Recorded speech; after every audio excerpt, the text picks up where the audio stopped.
we are getting back to work on the Camaro. I've actually been tinkering with it a little bit here and there most of the day. I got the headers cut out because, like I mentioned in the last video, they were just welded right to the exhaust system. And when I was down there looking at it, this exhaust system really isn't that bad, so I might try to reuse it. I'll just connect the long tubes that I'm getting right into it, but for now we got enough goodies to actually set my spare 5.3 in it. I'll tear it down a little bit, just exhaust and headers and stuff off it. But we've got enough parts here to actually start mocking the engine up and seeing where it needs to be and where it fits well. I'd like to have the headers here too, but they're still being shipped. They're still en route. But we got some ultra rare, very hard to come by. I'm pretty sure these are actually the only ones left in existence, Dirty Dingo mounts. And I ordered ones for an F body, but this receipt shows G body. So we'll see how that goes. Actually, G body and 82 to 92 F body. We'll see. If it takes a little bit of massaging, that's not a huge deal. I think they'll work. One way to find out, we'll get them in there and see what's what. They come with all their bolts.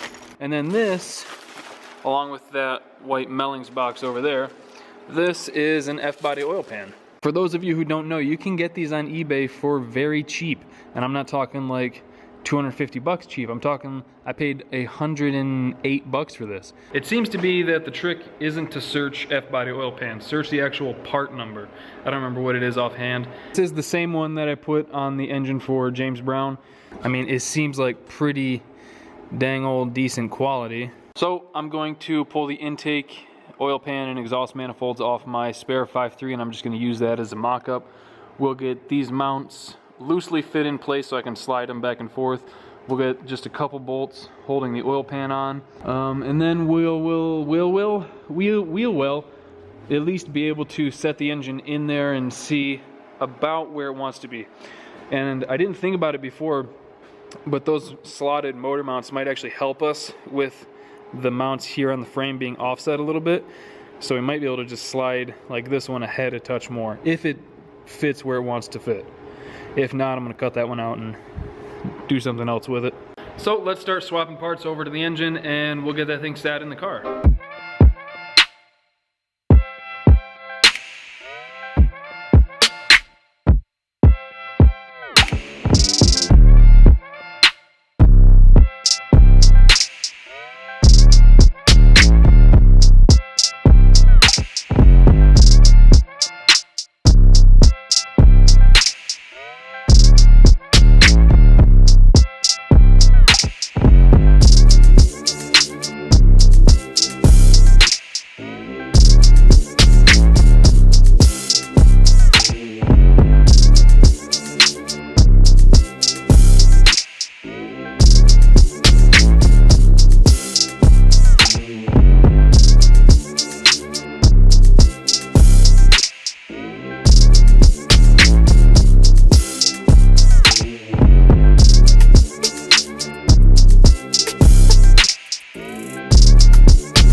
So this is pretty close to where I think it's going to sit. I'm not going to know for sure until I get the headers in and see if it needs to go back, because it can go back at least another inch before things start to get uncomfortable, and if need be it could come forward a little bit. The mounts are like right in the middle of their adjustment. Might be able to see easier on the other side. Right there. They're like right in the middle of their adjustment. But right now I just have it eyeballed. It looks like it's a touch crooked still, but like I said, this isn't final fitment. This is just mocking things up so I can order other things like the alternator power steering bracket. I think I know one that'll fit, but I wanted to get in here and see everything for sure before just making a purchase on Goodwill. And then I want to measure for an intake. So I looked at the hood. Definitely looks like the center is the highest part, but it's pretty close to in line with the fenders. So for that, I'm just going to do a tight piece of tape across right over it, like right in front of the engine, because that'll be the lowest part. And then we'll get a measurement from the bottom of the heads up to the tape. Kind of a crude way of doing it, but it hasn't failed me yet, so I'm gonna keep sticking with it. All right, we'll go from the valley pan, because that'll give us a pretty good idea. And it looks like we've got at least 8. Ideally, we wouldn't want anything taller than 8 inches there. I think that the hood will probably be closer to here, like the 9.5 range. But at least now we've got a good, a real good idea on what we can work with. And real quick, I want to set the radiator in to kind of see how all that's going to work, because I don't know what this radiator's out of. I'm assuming, well, it's probably not a good idea to assume with this setup, but I don't know. We'll see. All right.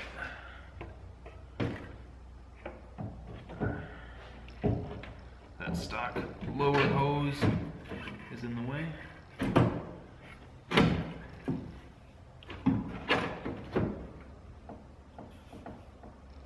Let's see, I'll just set you there to help hold you in place.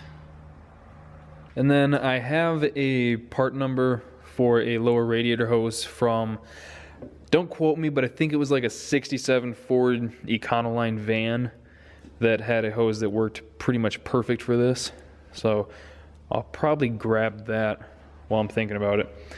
Let me take this tape off before it starts to do any damage. And then for the upper hose, I think I have a Silverado hose stashed away up here that might work. At least I thought I did. That's why you save parts. Oh yeah, that upper one will work mint.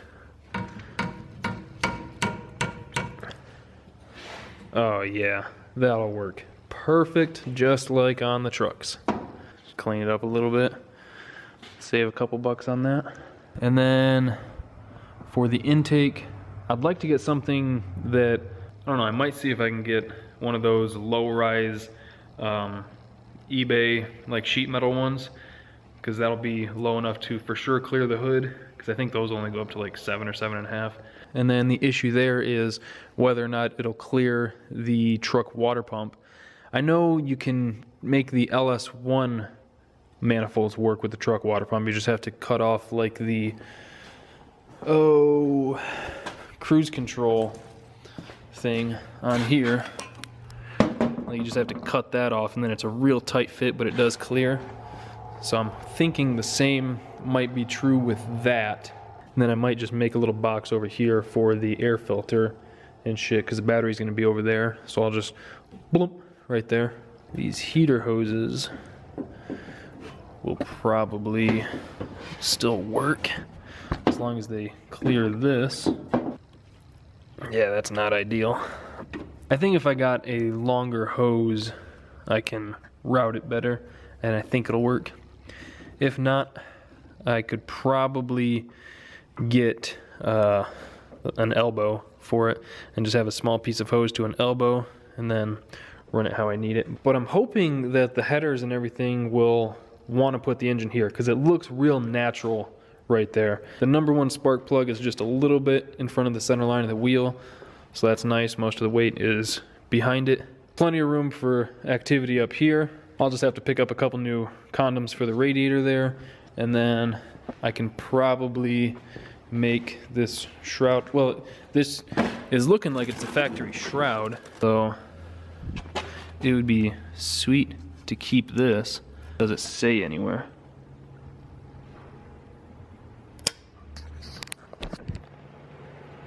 Sounds like someone's here.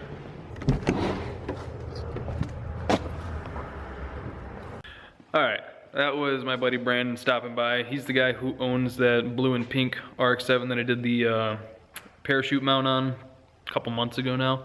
He was dropping off some wheels that he borrowed off the S10 for another RX-7 that he picked up.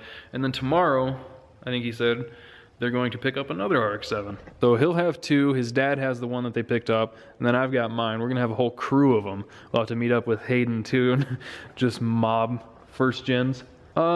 Anyway, I completely forgot where I left off and what I was talking about. So I'm probably gonna end the video here. Hope you guys enjoyed it. Hope you guys are digging the car. Hopefully some headers and stuff show up soon so that we can get to the exciting stuff and make it start looking like a car again.